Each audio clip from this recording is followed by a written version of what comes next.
नमस्कार। Dhirendra पुंडी news point में आप सभी का एक बार फिर से स्वागत है। सरकार सुप्रीम कोर्ट के एक के बाद एक फैसलों को देख रही है। कई ऐसे फैसले हैं जिन पर जनता की भी भौहें टेढ़ी हो जाती हैं, लेकिन सरकार की तरफ से इस तरह का जवाब अक्सर कम आता है। लेकिन आज सुप्रीम कोर्ट को सरकार ने जिस तरह से जवाब दिया है, टर्म्स ऑफ रेफरेंस मांगने पर राष्ट्रपति के, या यूं कहें राष्ट्रपति और राज्यपाल के बिलों पर जो साइन करने की अधिकतम सीमा तय की है, उस पर सुप्रीम कोर्ट को सीधे तौर पर सरकार ने अपने जवाब में कहा है कि संविधान के मुताबिक कोई सुप्रीम नहीं है। राज्यपाल और राष्ट्रपति के बिल पर फैसला लेने की समय सीमा तय नहीं कर सकता है सुप्रीम कोर्ट। ये सीधा सीधा जवाब सुप्रीम कोर्ट को सरकार ने दिया है। केंद्र सरकार ने सुप्रीम कोर्ट में जवाब दाखिल किया है कि ये फैसला जो सुप्रीम कोर्ट ने तय किया था कि राज्यपाल और राष्ट्रपति को अगर विधानसभा या संसद से भेजे गए बिल हैं तो उनके लिए समय सीमा निर्धारित कर दी थी। याद होगा आपको, तमिलनाडु वाले मसले में ऐसा किया था और इसको ये माना गया कि ये संविधान में नया अपनी तरफ से ऐड कर देने वाला प्रावधान एक तरह से सुप्रीम कोर्ट की तरफ से हुआ। इस पर लेकर बहुत बड़ी राजनीति हुई थी और आपको याद होगा उपराष्ट्रपति धनखड़ को अभी इस पर न्यायपालिका को उन्होंने सीधे शब्दों में कहा था। ये अलग बात है, आज हम इस पर डिटेल से चर्चा करेंगे। लेकिन ये सबसे बड़ी खबर है कि सुप्रीम कोर्ट को सरकार ने हदबंदी बताई है कि किस तरह से संविधान बना था और उसमें आपकी भूमिका भी तय है। आप सबसे ऊपर नहीं हैं। एक बैलेंस है, चेक एंड बैलेंस का तरीका है, उसको बताया मैं आपको बताऊंगा। सरकार ने कोर्ट में दाखिल जवाब में कहा है कि संविधान में व्यवस्था के हर अंग के लिए शक्तियों के बंटवारे का उल्लेख है, यानी बैलेंस है, चेक एंड बैलेंस है। सरकार का कहना है कि व्यवस्था में हर अंग के लिए चेक एंड बैलेंस है। लोकतंत्र की व्यवस्था में कोई भी अंग अपने आप में सुप्रीम नहीं हो सकता। ये नहीं हो सकता कि आप अपनी तरफ से एक दूसरे की भी जिम्मेदारी उठा लें, ये कहते हुए कि साहब वो अपने से सही नहीं कर रहा है। संविधान के निर्माताओं ने, सरकार ने जवाब में बाकायदा ये स्पष्ट किया है कि संविधान के निर्माताओं ने इस बात का जरूर ख्याल किया है कि आखिर कितना समय सीमा तय की जाएगी, क्या समय सीमा तय की जाए या नहीं की जाए। इस पर बहुत लंबी डिबेट हुई। सरकार ने कहा कि संविधान निर्माताओं ने कोई जानबूझकर ये सीमा जो है तय नहीं की थी।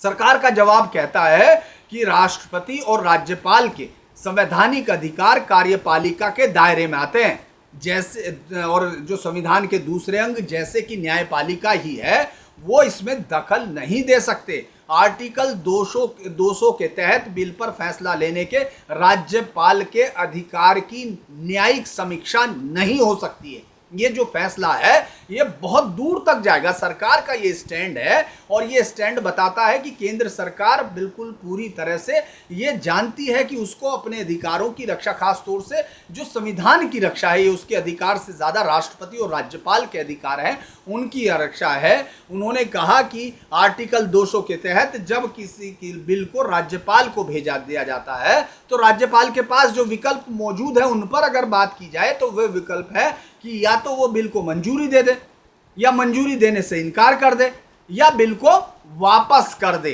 बिल को मंजूरी दे दे, बिल को देने से इनकार कर दे, मंजूरी देने राष्ट्रपति के पास विचार के लिए भेज दे, या बिल को वापस लौटा दे। ये राज्यपाल को इन 4 विकल्पों के इस्तेमाल का विशेषाधिकार है, उसका ये राइट है। संविधान ने जानबूझकर राष्ट्रपति और राज्यपाल को इन चारों शक्तियों के इस्तेमाल को लेकर कोई समय सीमा तय नहीं की है, ताकि संवैधानिक और राजनीतिक जरूरतों के लिहाज से इस प्रक्रिया को लचीला बनाया जा सके। यानी अगर वक्त में उस समय कैसे हालात होंगे, क्या जब फैसले ले रहे होंगे उस वक्त की राजनीति क्या कह रही होगी, देश की दिशा क्या कहती होगी, और वहाँ ये अपना स्वविवेक उसके ऊपर छोड़ा गया था। और इसीलिए चूंकि इसको लचीला बनाया गया था ताकि समय काल परिस्थिति के हिसाब से राज्यपाल उसका फैसला कर सके।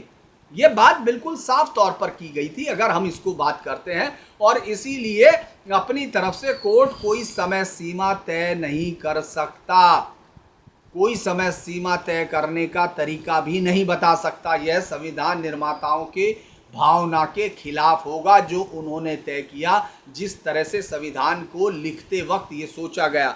और दरअसल जो आर्टिकल 142 का इस्तेमाल है वो संवैधानिक प्रावधानों के खिलाफ नहीं इस्तेमाल किया जा सकता, क्योंकि सरकार ने अपने जवाब में ये कहा कि जो सुप्रीम कोर्ट जो वो करता आर्टिकल 142 का इस्तेमाल करके कह रहा दायरा बड़ा कर दे अगर अपनी तरफ से, कि ऐसी कोई न्यायिक शक्ति नहीं हासिल होती उससे सुप्रीम कोर्ट की कि वो संवैधानिक प्रावधानों को दरकिनार कर सके। ये ज़रूर कर सकता है, ये उसको शक्ति दी गई है 142 के तहत कि वो जो देखे कि फैसले में कुछ चीज़ें या जो कोर्ट में या कुछ ऐसी चीज़ हैं जो कहीं ओवरलुक कर दी गई हो या जिनका उल्लेख नहीं है, लेकिन आप उन सब का उल्लेख करके संविधान को दरकिनार नहीं कर सकते हैं। ये सीधे तौर पर कहा है। इसका इस्तेमाल करके कोर्ट पेंडिंग बिलों को अपनी तरफ से मंजूरी नहीं दे सकता, क्योंकि ये पहली बार इस देश में हुआ इतिहास में कि अपनी तरफ से उन्होंने कह दिया कि जो बिल पेंडिंग थे उनको पास माना जाए। यानी ऐसा बिल जो हिंदुस्तान में पहली बार हुआ किसी भी राज्य सरकार या केंद्र सरकार की तरफ से जिसमें राष्ट्रपति या राज्यपाल के साइन नहीं है, लेकिन उसको कानून बना दिया गया। ये अगर ये जो है सरकार का साफ तौर पर मानना है, जो जवाब दाखिल किया है उन्होंने उसमें कहा है कि अगर ऐसा करते हैं और ये अगर होता है तो ये संवैधानिक अराजकता होगी। न्यायपालिका व्यवस्था के किसी दूसरे अंग के अधिकार क्षेत्र पर अपना दावा नहीं कर सकती है। आपको याद होगा, मैं अक्सर उस फैसले पर बताता भी हूँ कि एन कोटेश्वर सिंह एक जगह बोल रहे थे। उन्होंने कहा था कि जब कोई दूसरे अंग, संविधान के दूसरे अंग अगर वो अपना दायित्व नहीं निभाते हैं तो न्यायपालिका को आगे आना होगा। लेकिन सरकार ने कहा कि नहीं, आप ये दूसरे अंग अपना कार्य नहीं कर रहे, ये कह के आप संवैधानिक अधिकारों का उल्लंघन नहीं कर सकते, दूसरे अंग के अधिकारों पर आप अपना दावा नहीं कर सकते हो। इस तरह से तो ये संवैधानिक संतुलन जिसको हमारे जो पूर्वज हैं जिन्होंने ये संविधान तैयार किया था, जो हमारे बड़े हैं जिन्होंने इस पर बहस की थी, आप उनके उस सोच के खिलाफ जाते हुए दिख रहे हो। अगर हम सोचें ये तो इस तरह का कोई भी कदम सरकार ने कहा है कि संवैधानिक संतुलन को कमजोर करेगा, क्योंकि लोकतंत्र के किसी अंग की विफलता या निष्क्रियता दूसरे अंग को वो शक्तियां ग्रहण करने का अधिकार नहीं देती हैं। ये उसको संविधान ने नहीं कहा कि अगर वो अच्छा नहीं कर रहा काम तो आप ले सकते हैं, आप वहां जाके पहुंच सकते हैं, ऐसा नहीं है। वो उसी को ठीक करना होगा, उसका सिस्टम होगा, उसके लिए अलग होगा।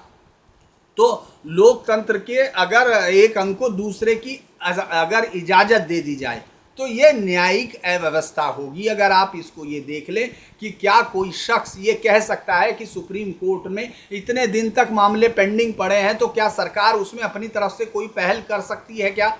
इस तरह के बहुत सारे सवाल हो सकता है, एग्जैक्ट ये सवाल ना हो, लेकिन आम आदमी को समझने के लिए ये कहा जा सकता है कि इस तरह के सवाल जब खड़े होंगे तब क्या किया जा सकता है। तो इसका नतीजा क्या होगा कि ये जो है ये नतीजा ये होगा कि एक ऐसी संवैधानिक अव्यवस्था हो जाएगी जिसकी कभी इस संविधान को रचने वाले लोगों ने कल्पना भी नहीं की होगी। अब ये पूरा मामला आपको मालूम है कि इस बात को, दरअसल अप्रैल में एक फैसले में सुप्रीम कोर्ट ने राज्यपाल और राष्ट्रपति के पास लंबित तमिलनाडु सरकार के 10 विधेयकों को अपनी तरफ से मंजूरी दे दी थी। अहम बात यह थी कि सुप्रीम कोर्ट ने यह फैसला समय सीमा तय करने के साथ साथ राष्ट्रपति के लिए भी समय सीमा तय कर दी थी। यानी राज्यपाल की समय सीमा तो आपने तय की थी कि फैसला कब तक लेना है बिल जो आपके पास है, उसमें राष्ट्रपति की भी कर दी थी। इस फैसले को लेकर सरकार और न्यायपालिका के बीच एक बहुत बड़ा टकराव देखने को मिल रहा था, क्योंकि राष्ट्रपति ने इस बात को देखा, यानी सरकार की तरफ से, और ये समझा गया कि इसका मैसेज बहुत खराब जाएगा, एक संवैधानिक संतुलन को ये पूरी तरह बिखेर सकता है। लिहाजा राष्ट्रपति ने इन फैसले को लेकर प्रेसिडेंशियल रेफरेंस भेजकर 14 सवालों पर राय मांगी थी, और इन्हीं सवालों पर विचार के लिए सुप्रीम कोर्ट ने 5 जजों की एक संविधान पीठ का गठन किया था। पिछली सुनवाई में दरअसल इसी पीठ ने राज्य और केंद्र सरकारों से अपना जवाब दाखिल करने का कहा था, यानी उनको छूट थी, वो कर सकते हैं। जब आपको याद होगा इस बार जब ये फैसला आया था तो उस वक्त उपराष्ट्रपति धनखड़ के बयान बहुत तीखे आए थे, और उसी के बाद न्यायपालिका के अधिकार क्षेत्र को लेकर भी एक बहस शुरू हो गई थी। उपराष्ट्रपति धनखड़ ने कहा था कि अदालतें राष्ट्रपति को आदेश नहीं दे सकती हैं। ये अनुच्छेद 142 के तहत कोर्ट को मिला विशेषाधिकार जो लोकतंत्र की शक्तियां हैं उनके खिलाफ एक न्यूक्लियर मिसाइल बन गया। जज सुपर पार्लियामेंट की तरह काम करने लगे। और इसके अब जो फैसला था वो आपको मालूम है 8 अप्रैल को ये सुप्रीम कोर्ट ने फैसला दिया था, जो मैंने आपको बताया कि किस तरह से तमिलनाडु सरकार के रोके गए बिल को, और इसमें जो समय सीमा तय कर दी थी। अगर हम लोग ये देखें कि इसका कोर्ट का फैसला क्यों था, क्योंकि आज तक ये अहम था, क्योंकि आर्टिकल 201 के तहत राष्ट्रपति की ओर से बिल पर फैसला लिए जाने की कोई समय सीमा निर्धारित नहीं थी, और कोर्ट ने उस वक्त कहा था कि अगर राष्ट्रपति इस समय सीमा से ज़्यादा वक्त लेते हैं तो उन्हें इस देरी की वजह को बाकायदा लिखित कारण दर्ज करने होंगे और संबंधित राज्य सरकार को इसकी जानकारी देनी होगी।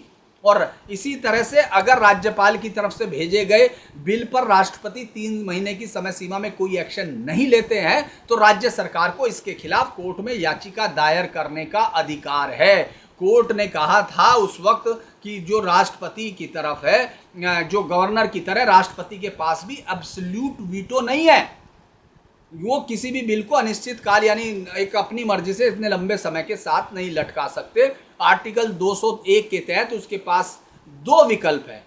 उन्होंने कहा या तो वो मंजूरी दे या फिर मंजूरी देने से इनकार कर दें, और अगर वो मंजूरी देने से इनकार करते हैं तो उनके फैसले की न्यायिक समीक्षा हो सकती है। यानी कोर्ट इस पर सब कुछ ताकत तो थी, वो राष्ट्रपति के फैसलों पर भी ये देखने को ये उसको ताकत दी गई कि साहब वो उसको भी राष्ट्रपति का फैसला सही था या गलत था, ये भी कोर्ट को तय करना है। दरअसल ये पूरा विवाद जो चल रहा है ये संविधान में सेपरेशन ऑफ पावर तक जाता है, यानी शक्तियों का विकेंद्रीकरण जो है उसको लेकर जाता है। अगर हम ये देखें कि अधिकार क्षेत्र को लेकर क्या क्या कहा गया, हमारे जो चूंकि कॉन्स्टिट्यूशन इसी पर है, बेस सेपरेशन ऑफ पावर है, यानी जो शक्तियां हैं उनका अलग अलग निर्धारण किया गया है। लोकतंत्र के 3 अंग कार्यपालिका, विधायिका और जो कार्य न्यायपालिका है वो संस्थाओं के तौर पर है, और उनके तीनों का अलग अलग किया, इनके अंदर चेक एंड बैलेंस किया गया है। अगर कार्यपालिका, विधायिका और न्यायपालिका में कोई भी अपने अधिकार क्षेत्र से बाहर जाके काम करता है तो दूसरा उस पर रोक लगा सकता है। संवैधानिक ढांचे के अनुसार कोई भी अंग अपने अधिकार क्षेत्र से बाहर नहीं जा रहा है या उसका वायलेशन नहीं कर रहा है, इसकी भी जो ताकत है इसको चेक करने की वो भी सुप्रीम कोर्ट पर ही है। अगर हम ये देखें कि कैसे विधायिका का चेक एंड बैलेंस होता है तो वो कानून बनाना संसद का काम है और समीक्षा करना कोर्ट का काम है। संविधान ने विधायिका को कानून बनाने का अधिकार दिया, लेकिन कानून की न्यायिक समीक्षा का अधिकार कोर्ट को दिया गया है। मसलन आर्टिकल 13 के तहत सरकार ऐसा कोई कानून नहीं बना सकती जो मौलिक अधिकारों के खिलाफ हो। जो कानून मौलिक अधिकार के खिलाफ है या नहीं ये कौन तय करेगा, ये सुप्रीम कोर्ट करेगा। कोई भी नागरिक मौलिक अधिकारों के हनन की सूरत में आर्टिकल आपको मालूम है 32 के तहत वो सुप्रीम कोर्ट में जाता है, या आर्टिकल 226 के तहत हाई कोर्ट पहुंच सकता है। जब किसी कानून को कोर्ट में चुनौती दी जाती है तो कोर्ट ये कई मामलों में ये तय करता है कि भाई परखता है उस कानून को कई सारी तरह से। मूल अधिकारों की हनन की कसौटी के अलावा ये देखता है कि जिस सरकार ने ये पास किया है उसके पास ये ताकत है, ये कानूनी वो है भी या नहीं, उसके पास ऐसा करने का राइट है या नहीं, कि कौन से विषय राज्य सरकार के हैं, ये क्लियर है आपके कॉन्स्टिट्यूशन में, समवर्ती सूची, केंद्रीय सूची और राज्य सरकार की सूची। तो इनमें कौन सा कानून बना सकता है, कौन सा अंग कानून बना सकता है, ये क्लियर है। तो वो इसको देखता है कि ये कानून बने या नहीं। यहाँ भी सेपरेशन ऑफ पावर का सिद्धांत काम करता है कि राज्य सरकार और केंद्र के बीच में अगर कोई विवाद होता है तो उसकी स्थिति का जो निर्धारण है वो भी सुप्रीम कोर्ट करता है। अब न्यायपालिका के लिए कैसे होता होगा ये भी है। सुप्रीम कोर्ट का काम है कि संवैधानिक प्रावधान की व्याख्या करना। सरकार उसकी व्याख्या को तो नहीं बदल सकती, लेकिन सरकार अगर सुप्रीम कोर्ट के फैसले से संतुष्ट नहीं है तो वो उस फैसले के आधार बने, यानी उस प्रावधान को ही हटा सकती है या बदल सकती है जिस प्रावधान के आधार पर सुप्रीम कोर्ट ने दिया था। ये मान लीजिए किसी सुप्रीम कोर्ट ने ऐसे उस पर फैसला दिया, जैसे साहबानो मामला है, आपने देखा किस तरह से सुप्रीम कोर्ट ने फैसला दिया और सरकार ने एक नया अध्यादेश लाकर उसको वो बदल ही दिया, उस पूरे मामले को ही बदल दिया। तो ऐसे में ये कोई सुप्रीम कोर्ट के फैसले का औचित्य नहीं रहा। अगर सरकार जो इस तमिलनाडु के मामले में है, जो व्याख्या राष्ट्रपति के लिए, अगर सरकार इसमें चाहे तो आर्टिकल 201 में बदलाव कर सकती है, लेकिन फिर वही होगा कि हर संशोधन को चैलेंज किया जा सकता है, न्यायिक समीक्षा के दायरे में ला सकता है। अब अगर हम ये देखें तो क्या इस राष्ट्रपति के लिए कोई समय सीमा की जा सकती है, लेकिन जानकारों का कहना है कि कोर्ट ने ऐसा करके एक तरह से संविधान को दोबारा लिख दिया बिना किसी राइट के। तो अब देखते हैं ये फैसला जो है सरकार का जो जवाब है, मुझे लगता है ये कई सारी चीज़ें साफ कर रहा है और ख़ासतौर से सुप्रीम कोर्ट को ये बता रहा है उसकी हद है, वो सुप्रीम नहीं है। तो ये एक बड़ा फैसला, देखते हैं इस पर क्या आता है। लेकिन अभी तो सबसे बड़ी यही खबर है कि सरकार ने बताया कि आपकी हदबंदी ये है, आप भी कानून के अंदर आते हैं, आप कोई कानून से ऊपर नहीं हैं। आज ये वीडियो अगर आपको अच्छा लगे लाइक करें, सब्सक्राइब करें, शेयर करें। नमस्कार।